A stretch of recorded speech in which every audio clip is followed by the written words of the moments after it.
right, so today I want you to use the WAVES intro physics simulation, and I want you to choose the water option.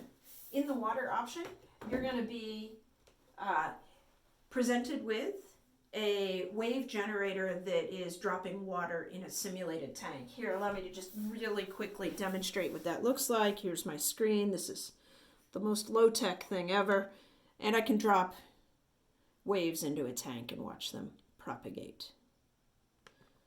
Okay, so with that in mind, there's a couple of objectives of this lab that I want to make sure you do. So you're going to complete the activity in the linked PDF. Hold on one moment. My water tank is still dripping over here.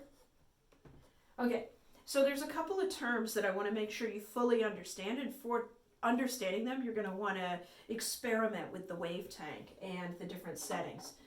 The important terms that I want you to understand is continuous versus a single pulse wave.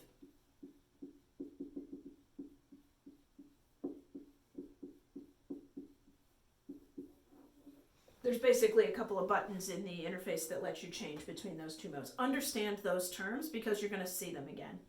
Another term I want you to make sure you understand is frequency. And another one to come off of that, when I talked about basic wave vocabulary, I mentioned frequency. This other one should be familiar as well, amplitude. You have settings inside the simulation to toggle frequency and amplitude. And then finally, within the application, there are some tools to measure other properties of the wave. Most notably, you'll be able to measure the wavelength. The purpose of this lab is going to be pulling these ideas together into a single equation that can describe waves.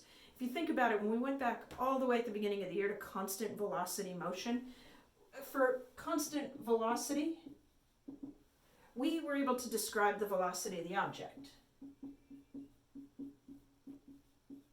as an object's displacement over its amount of time. This is going way back to the beginning of the year. That was the most basic equation that we had to describe a moving particle. Today, you're going to find the most basic equation that can describe a wave. Now, the wave here happens to be transverse. I want you to study the simulation to understand why I say that it's a transverse wave. Good luck, and ping me with your questions.